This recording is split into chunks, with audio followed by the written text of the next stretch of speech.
Hey, what's going on, guys, and welcome back to another video. I hope everyone's having a wonderful day today. My name is Andrew Heishman, and in today's video, we'll be taking a look here at the radar view as well as the satellite. We'll take a look at the current conditions across the nation, followed by the observed snowfall that we actually did see from yesterday's snowstorm. We'll take a look at the RTMA analysis in terms of your current temperatures across the nation, followed by the models. We actually are expecting an ice storm to impact bits of the northeast, so you guys will definitely want to stay tuned for that. Followed, we actually are expecting 2 days of severe weather issued by the Storm Prediction Center. We'll take a look at the National Weather Service hazards. Followed, at the end of the video, we'll take a look at the photo of the day. But anyways, guys, if you are new to the channel, consider subscribing. We're trying to reach 200 subscribers by the end of January. So if you're not ready, consider subscribing. That'd be greatly appreciated. So for today's question of the day, I'm wanting to know, what kind of business would you like to start if you were given the chance? Leave it down in the comments below, and I just might heart your comment. But anyways, guys, without further ado, let's go ahead and get on into it. Alright, guys, so we're taking a look here at the radar view in terms of what is currently going on across the nation. So we actually do have a lot of snow showers across the upper northwest, leading its way in through bits of the northern plains, kind of for these white shaded areas here. Now, we actually do have a lot of moisture. It's kind of moving its way in through bits of the western coast here.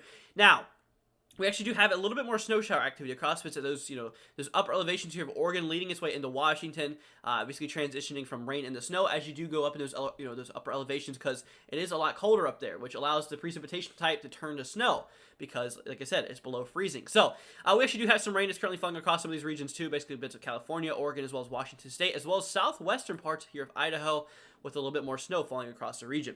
Now, we actually did have a winter system that did impact the East Coast yesterday. We actually did have, we did have this area of low pressure that did kind of move its way, kind of similar to this pattern here, basically, allowing for some snow to fall across bits of the nation here, across the eastern coast. We are currently still seeing some snow fall across bits of Massachusetts into Maine.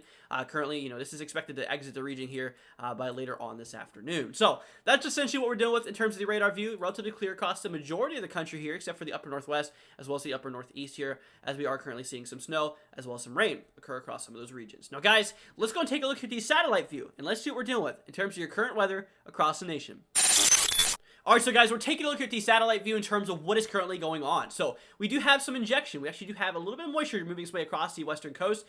We do have some ridging going on across bits of the southwest here, leading to some pretty nice conditions in terms of things. Relatively sunny, as high pressure is building in the region here. You can kind of see that the jet stream does kind of dip down, leading its way up to this area of low pressure just located off the east coast and the northeast here. This is currently, like I said, still dropping some snow across bits of these areas here. Like I said, it is expected to drive its way out later on this afternoon. Now, guys, I wanted to kind of show you something that's pretty cool. You can actually see the snow that did fall yesterday here on the satellite view. Now, I decided to play it because it is kind of hard to tell what's clouds and what's snow, but you can actually see what's not moving here is actually snow across some of these regions here. We are seeing a lot of snow across bits of Tennessee, Kentucky, bits of Virginia, West Virginia, Pennsylvania, and into the northeast here with some of that snowfall we're currently seeing. So across the nation, across especially the southern parts of the country, we're looking relatively clear for the most part, except for basically southern parts here of Texas. It is a little bit cloudy, as you can currently see going on here. Across the upper northwest, as we are seeing a lot of moisture move its way in the region here still, obviously there is a lot of overcast conditions here. Same thing for the northeast, as we are seeing this area of low pressure exit the region here, kind of tapering off the snow further down the line. Now, guys, let's go and take a look here at the observed snowfall in terms of how much snow from yesterday's snowstorm. Alright, so guys, we're taking a look at the observed snowfall in terms of what actually fell from yesterday's snowstorm.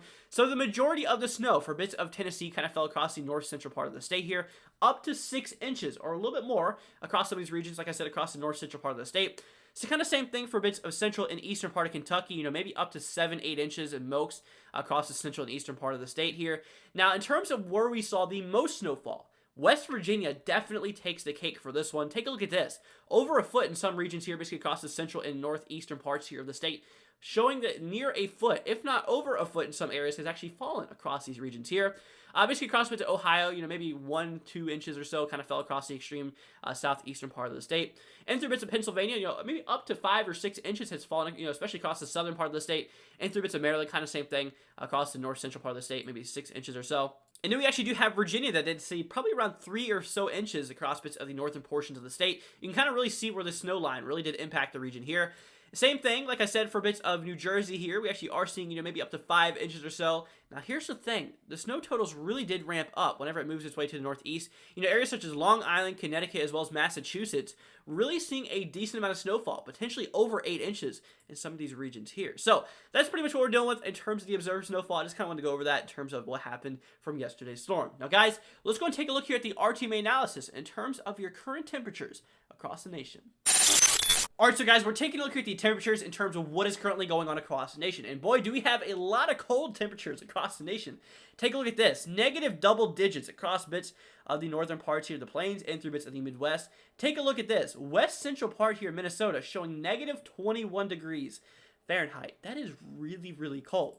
Now, we do see this freezing line really start to dive its way down across the southeast. Obviously, this has probably changed, since the time you're probably seeing this, because this was taken from earlier this morning. It's just now noon, in which, obviously, daylight heating does occur, which allows that freezing line to really dive its way up north here, as you can see. So, this is obviously probably not up to date in terms of when you're watching this, but at the moment, in terms of what we saw yesterday, or early this morning, I should say, was really, really cold.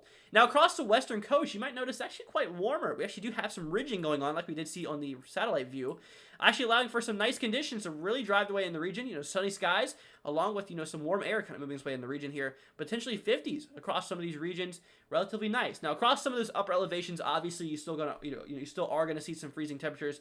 Across some of these areas here, you can definitely kind of see those freezing temperatures really drop below that region there. But that is kind of expected, because the higher you do go up in elevation, the more colder it does get. So that's essentially what we're dealing with in terms of the current temperatures. Now, guys, let's go and take a look here at the models in regard to things. Let's go and see what we're dealing with in terms of this upcoming ice storm further down the line. Alright, so guys, we're taking a look at the GFS model. This is also known as your long-range American model. So, like I said, we did have that snowstorm that did impact bits of the northeast. Now, what we have going on right now is we actually do have some high pressure kind of building its way across the east coast, leading to some pretty nice conditions, relatively sunny skies across a lot of these areas. Across the upper northwest, as we are currently seeing, like we looked on the radar view, we do have some precipitation kind of lingering its way across the region. Now, here's where things start to get kind of interesting. So further down the line, these models over the last few days have actually hinted of another system occurring across bits of the southeast into the Midwest and eventually the Ohio Valley, and potentially causing an ice storm to occur across bits of the northern parts here of the, or basically the southern parts here of the northeast. Areas such as Pennsylvania leading its way in through bits of New York State. You guys need to watch out, because we actually are expecting the potential for an ice storm to occur. Just rain for the majority of the people, kind of move its way through the region. Maybe some snow showers, according to this model, right after it, kind of in this cooler zone. But for the most part, this is expected to be rain for a lot of these people. But like I said, we are expecting that ice storm to occur across the northeast. We'll actually take a look at that accumulations here in a second. So then we'll have high pressure across basically the western coast into the central plains here, leading to some pretty nice conditions. Like I said, this will be kind of sunny conditions further down the line as the system is impacting the east coast. Now, guys, let's go and take a look here at the accumulations in terms of your ice storm further down the line. Alright, so guys, we're still taking a look at the GFS model. However, now we're taking a look here at your freezing rain accumulation. So, as we do progress down in the future, take a look at this. We do get to, we actually do have a decent amount of potential here for some, ice to occur across bits of the northeast here, potentially getting up to near 1/4 of an inch across some of these regions, according to your model. Now, like I said before, you really can't trust one model in terms of things, because each model has its own opinion. So, just kind of get an idea based off of what these models have to say. So this model in particular is kind of showing the heaviest ice accumulation across the southeastern part here of Pennsylvania, showing the potential we could see maybe up to 1/4 of an inch of freezing rain. So that's basically what this model has to say. Now, guys, let's take a look here at the ECMWF model, your European model, and let's see what the similarities and differences between these models have to say about your upcoming ice accumulation. Alright, so guys, we're taking a look at the ECMWF model. Like I said, this is your European model. So as we do progress down here in the future, take a look at this. We started, we actually get a little bit heavier ice accumulation according to your ECMWF model, potentially up to a 1/2 inch of ice. A 1/2 inch in ice is extreme. That is a lot of ice accumulation, which that will definitely cause all types of hazards, between, hazardous road conditions to power outages, because you have so much weight of ice pulling down on these power lines, which will allow for a lot of power outages to occur across the region. So this model is a lot more aggressive in terms of what your GFS model had to say. So obviously there is still a bit of disagreement in terms of how much ice we are expecting. Now, guys, so let's go and take a look at the National Weather Service blend of models that basically just takes a whole bunch of model outputs, kind of blends them together, and kind of give you the best bet in terms of what you can expect down the line. So let's go and take a look at that, and let's see what we're dealing with in terms of your upcoming ice storm. Alright, so guys, we're taking a look at the National Weather Service blend of models in terms of your upcoming ice accumulation. So, we'll go ahead and project down the line. Take a look at this. Now, this model is a lot less in compared to what your GFS and your ECMWF model has to say. This one is only showing the potential of maybe up to a 1/10 of an inch across some of these regions here in Pennsylvania. Obviously, the impact area is still kind of the same in terms of where we are expecting this ice to occur, but, right now, the terms of totals is still quite unknown, because this is still basically a little bit out. This will impact the region here on the 11th, basically the late hours here of the 10th and through the 11th. So that's just something we need to remember because we are expecting some icy conditions regardless across the Northeast. Now, guys, let's go and take a look here at the Storm Prediction Center because we actually are expecting severe weather down the line. Let's see what the Storm Prediction Center has to say about the severe weather coming up. Alright, guys, so we're taking a look here at the Day 2 convective outlook. This is your thunderstorm forecast for tomorrow. So, Storm Prediction Center actually issued a marginal risk for severe weather across the southeastern part here, or really just the eastern part here of Texas here, showing that we do have a marginal risk for severe weather across the region here. Now, this is severe threat level 1 out of 5. This obviously is the lowest threat, but take a look at this. We actually do have the threat for tornadoes across some of these regions here, a 2% chance, showing that every single 25 miles, you do have a 2% chance of seeing a tornado across these regions. Now, same thing for wind. We actually do have a 5% chance across the regions here, basically showing that every single 25 miles, you have a 5% chance of seeing damaging winds, 60 miles per hour or more. In terms of hail, we're not really expecting any hail across the region. Now, we do move to your Day 3 outlook. This risk does kind of move its way a little bit eastward across bits of the eastern parts here of Texas into Louisiana, as well as bits of Mississippi, showing the potential we could see some more severe weather down the line. Now, obviously, the Day 3 outlook does not have a breakdown in terms of things, so we're just going to have to continue monitoring this just a few days out. Now, guys, let's go and take a look here at the National Weather Service hazards, and let's see what we're dealing with in terms of your current hazards across the nation. Alright, so guys, we're taking a look at the National Weather Service hazards in terms of what is currently going on across the nation. And do we have a lot that's currently going on across the upper northwest here? Take a look at this. These areas here in pink basically showing that there is winter storm warnings in effect, basically showing that a lot of snowfall and heavy impacts of winter weather is expected to occur. Kind of similar to these things in kind of this blue shaded color, this is just winter weather advisories. Basically just showing that, lighter impacts is expected to occur versus your winter storm warnings. So, but regardless, still winter impacts are expected to occur across some of these regions. Now, we actually do have some wind advisories across bits of these areas here, basically across bits of the northeastern part here of California and through bits of Oregon, as well as Washington State, kind of for this tan shaded area, basically just showing that, gusty winds are expected to occur.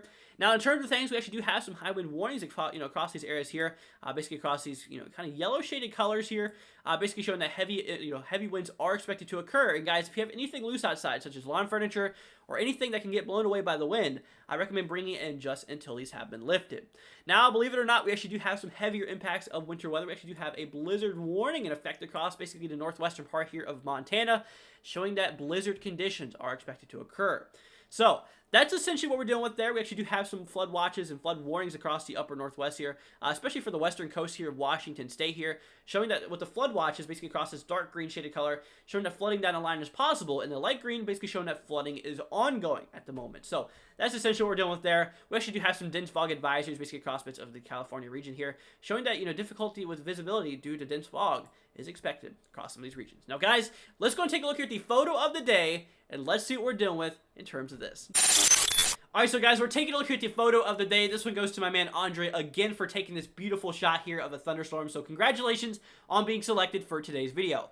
Now guys, if you would like the potential in being in one of our future videos, I'll leave our Discord down in the description below. You guys can join it as well as post your photo there for the potential you might actually make it in one of our future videos. But anyways, guys, that's going to wrap it up for today's video. Like I said, if you are new to the channel, consider subscribing. It'll be greatly appreciated. You guys are awesome. But anyways, guys, I will catch you all in the next video.